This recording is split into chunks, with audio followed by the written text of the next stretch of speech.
Education, the game changer. Ready to see how education can reshape a nation? Join us on a journey through Nigeria's secondary school where hope meets struggle and innovation sparks transformation. From crowded classrooms to digital breakthrough, each episode dives into the real story, powerful solution, and the future we are building for every student. AD4 TV Radio, we focus on education with emphasis on research and innovation, science and technology, women and girl child education, children, health, youth and sports, socio-political and economic reforms, security, environment, entrepreneurship, and entertainment. We'll give you information at your fingertips. Learn on the go. Follow AD4 TV Radio on Facebook, Twitter, LinkedIn, Instagram, and YouTube. AD4 TV Radio, reliable and credible. We love you, AD4 TV Radio. Episode 1. The state of Nigeria's secondary schools today. In the heart of Kaduna, 15-year-old Aisha wakes up before dawn, holding tight to a dream that seems to glow in the distance. She wants to become a doctor. Every morning, she navigates busy streets to reach her secondary school, where hope and struggle coexist within walls that shows their age, cracked and crumbling. But Aisha, each lesson feels like a small step towards her dream. Yet the journey is lined with challenges, crowded classrooms, scarce resources, and teachers who try their best despite limited support. With each passing day, Aisha wonders, will she ever reach her goal? Is her dream slipping further away? Aisha's story is a reality of countless Nigerian students. In this episode, we will look at the current state of Nigerian secondary school and how these challenges are making it harder for students like Aisha to achieve their dreams.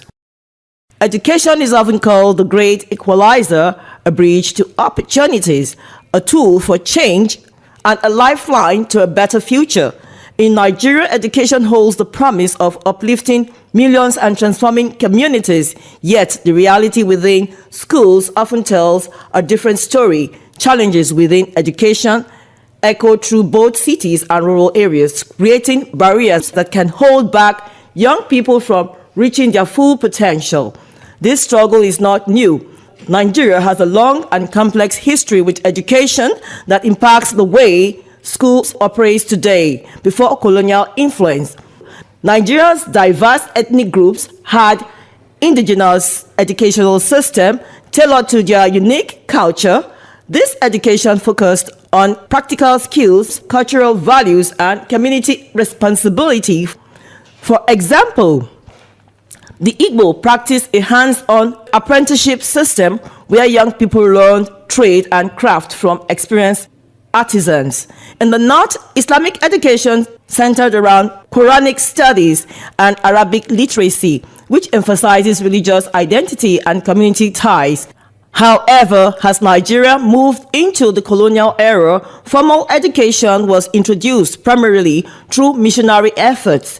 The first missionary school was established by the Anglican Church missionaries in 1842, making a shift in educational practice. By 1914, Nigeria had 11 secondary schools, 91 missionary schools, and 59 government elementary schools. Yet, this early formal education was designed more to train clerks and administrators for colonial rules than to empower young Nigerians to think critically or pursue personal ambition. After independence in 1960, Nigeria sought to expand and improve its educational system. In 1976, the Universal Primary Education (UPE) program was launched to make primary education accessible for all children. However, for some families facing financial struggles, every penny mattered. Parents often chose work over school, pulling their children out to help with farming or selling goods. Cultural belief also greatly influenced traditional choice in some areas, especially where traditional values are strong. families may not see the need for formal education. Girls in particular might be discouraged from continuing their studies with early marriage, considering a better option. As a result, the bright dream of many young girls can be dimmed by these expectations, leaving them to wonder if they will ever achieve their potential. In a country as linguistically diverse as Nigeria, language can be both a unifier and barrier. Many students come to school fluent in their local language, yet the primary language of instruction is often English. For students whose families speak predominantly Yoruba, Igbo, Hausa, or other indigenous language at home, learning in English can pose significant challenges. This language gap can cause frustration, lower comprehension, and affect students' confidence, leading to disengagement over time. Recognizing these issues, the National Policy on Education was revised in 1999 to promote quality and equitable education. By 2020, Nigeria has seen improvements in educational enrollment with a gross intake ratio of 112% for girls and 138% for boys in the first grade of primary education. Today, Nigeria's education system is structured into three main levels: primary, secondary, and tertiary level. Each level builds upon the previous one, guiding students from basic literacy to specialized knowledge and skill. Among these, secondary education plays a vital role as a bridge between foundational learning and the next step in life, whether that be higher education or vocational training. This stage typically cater to students aged 12 to 18, making a critical phase where young minds are shaped and molded. In secondary school, the curriculum is designed to provide a well-rounded education that includes core subjects like mathematics, English, science, and social studies. These foundational subjects are essential for building critical thinking skills and enhancing literacy, equipping students with the tool they need to navigate an increasingly complex world. Beyond core subjects, students can explore elective arts, technical and vocational education, and languages. These electives allow students to explore their interests, whether they want to pursue their artistic talents, develop practical skills for future career, or learn a new language to broaden their horizon. Imagine a student passionately painting a mural that reflects their culture, or another mastering the skills needed for carpentry, all while discovering their unique talent and pathway to success. While the curriculum is designed to offer a well-rounded education, it actually impacts very significantly depending on whether the school is in an urban or rural area.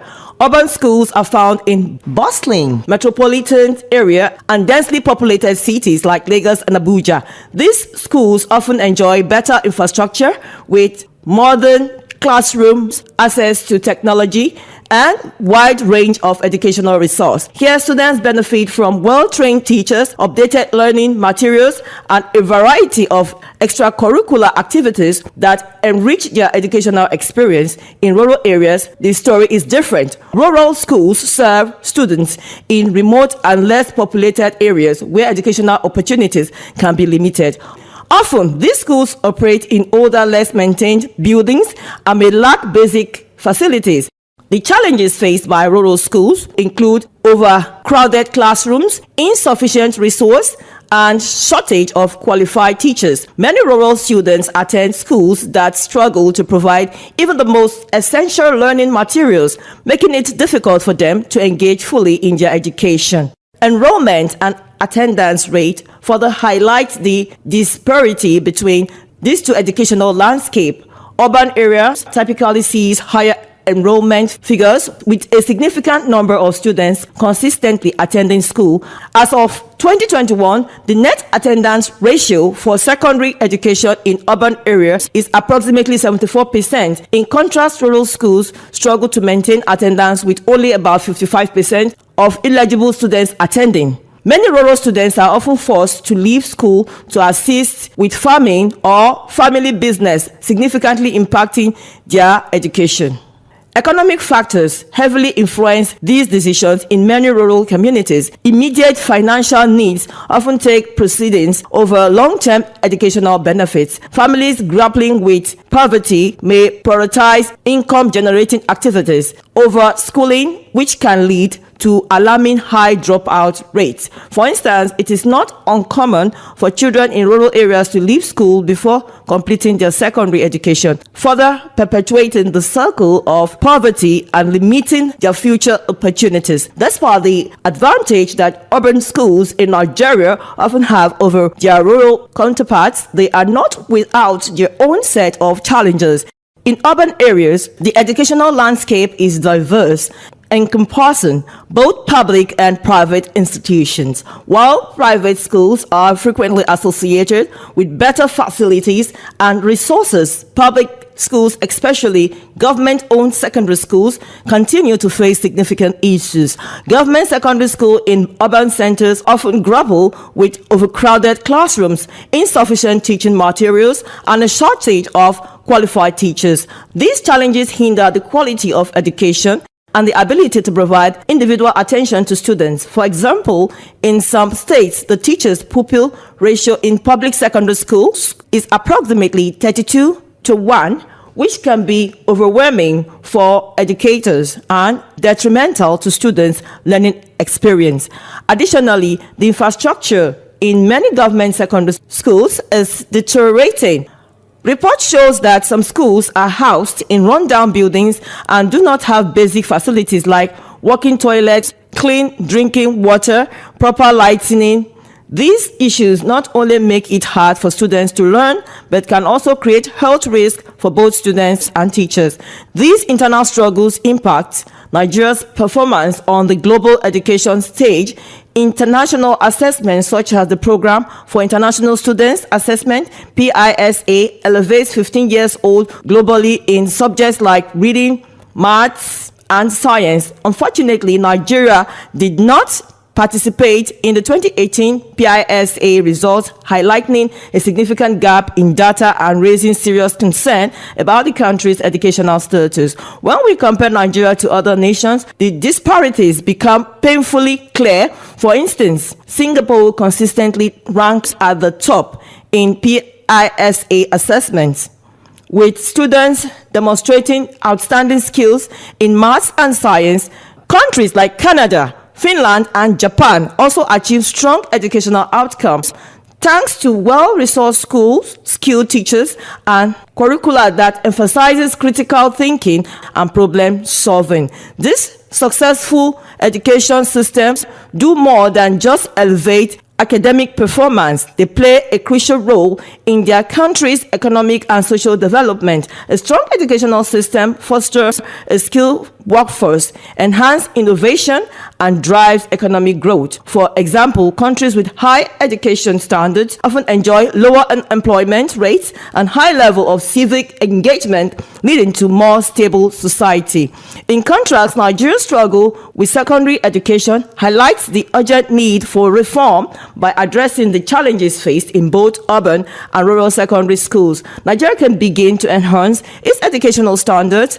This transformation will not only open doors for all students to succeed, but also unlock the national potential for economic growth and social progress in an increasingly competitive global landscape. To truly reform secondary education, we must dig deeper, identify the root cause that hinder improvement, just as a gardener removes weeds from plants to thrive. Nigeria must confront and resolve the underlying issues in its education system. Only by understanding these barriers can we develop effective solutions. In the next episode, we will begin this journey unpacking the systemic challenges holding back Nigerian secondary education and exploring pathways to a better future for students like Aisha.